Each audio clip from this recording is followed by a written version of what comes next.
The other pressing challenge is immigration. America needs to secure our borders, and with your help, my administration is taking steps to do so. We're increasing worksite enforcement, deploying fences and advanced technologies to stop illegal crossings. We've effectively ended the policy of catch and release at the border. And by the end of this year, we will have doubled the number of Border Patrol agents.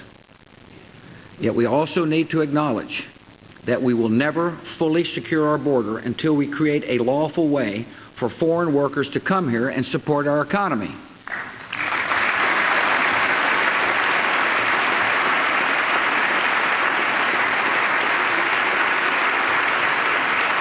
This will take pressure off the border and allow law enforcement to concentrate on those who mean us harm. We must also find a sensible and humane way to deal with people here illegally. Illegal immigration is complicated, but it can be resolved, and it must be resolved in a way that upholds both our laws and our highest ideals.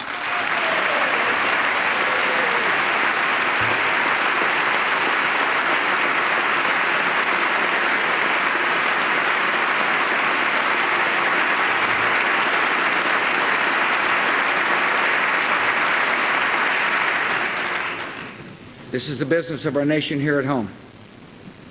Yet building a prosperous future for our citizens also depends on confronting enemies abroad and advancing liberty in troubled regions of the world. Our foreign policy is based on a clear premise. We trust that people, when given the chance, will choose a future of freedom and peace. In the last 7 years, we have witnessed stirring moments in the history of liberty. We've seen citizens in Georgia and Ukraine stand up for their right to free and fair elections. We've seen people in Lebanon take to the streets to demand their independence. We've seen Afghans emerge from the tyranny of the Taliban and choose a new president and a new parliament. We've seen jubilant Iraqis holding up ink-stained fingers and celebrating their freedom. These images of liberty have inspired us.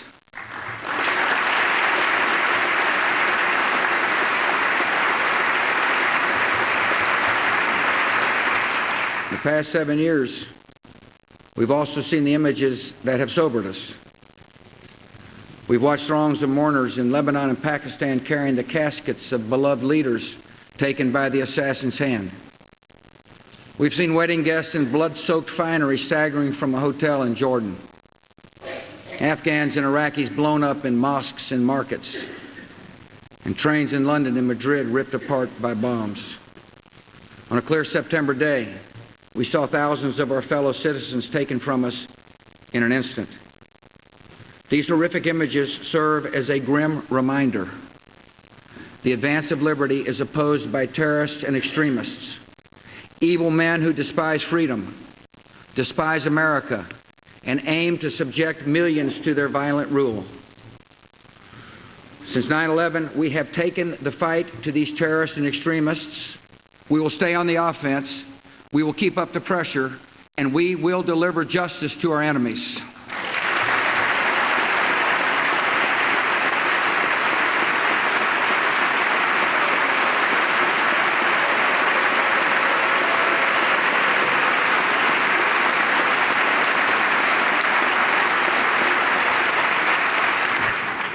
We are engaged in the defining ideological struggle of the 21st century. The terrorists oppose every principle of humanity and decency that we hold dear. Yet in this war on terror, there is one thing we and our enemies agree on. In the long run, men and women who are free to determine their own destinies will reject terror and refuse to live in tyranny. And that is why the terrorists are fighting to deny this choice to the people in Lebanon, Iraq, Afghanistan, Pakistan, and the Palestinian territories. And that is why, for the security of America and the peace of the world, we are spreading the hope of freedom.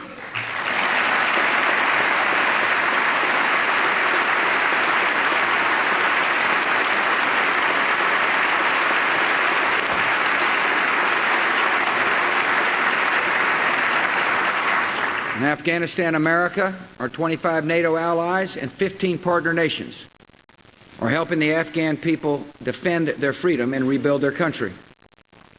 Thanks to the courage of these military and civilian personnel, a nation that was once a safe haven for al-Qaeda is now a young democracy where boys and girls are going to school. New roads and hospitals are being built, and people are looking to the future with new hope. These successes must continue. So we're adding 3,200 Marines to our forces in Afghanistan, where they will fight the terrorists and train the Afghan army and police. Defeating the Taliban and al-Qaeda is critical to our security, and I thank the Congress for supporting America's vital mission in Afghanistan.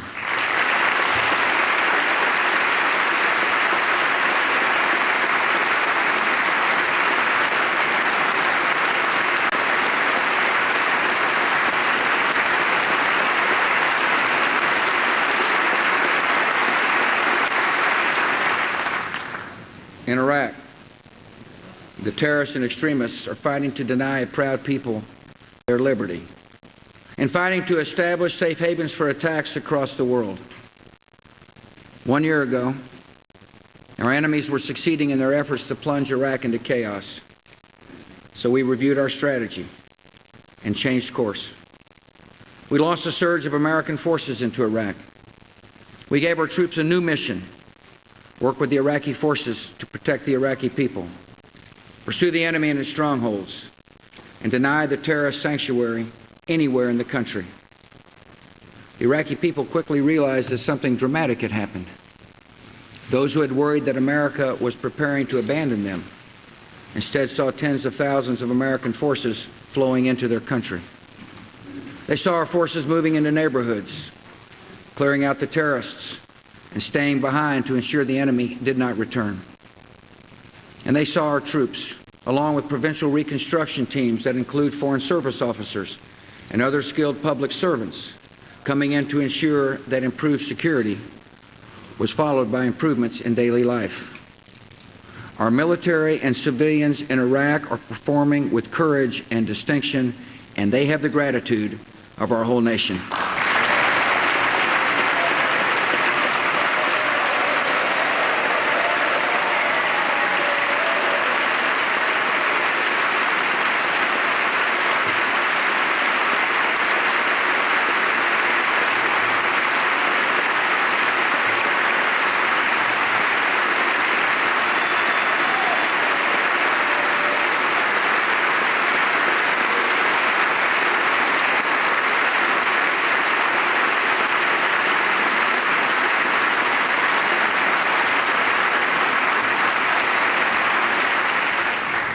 The Iraqis launched a surge of their own. In the fall of 2006, Sunni tribal leaders grew tired of al-Qaeda's brutality, started a popular uprising called the Anbar Awakening. Over the past year, similar movements have spread across the country. And today, the grassroots surge includes more than 80,000 Iraqi citizens who are fighting the terrorists. The government in Baghdad has stepped forward as well, adding more than 100,000 new Iraqi soldiers and police during the past year. While the enemy is still dangerous and more work remains, the American and Iraqi surges have achieved results few of us could have imagined just 1 year ago.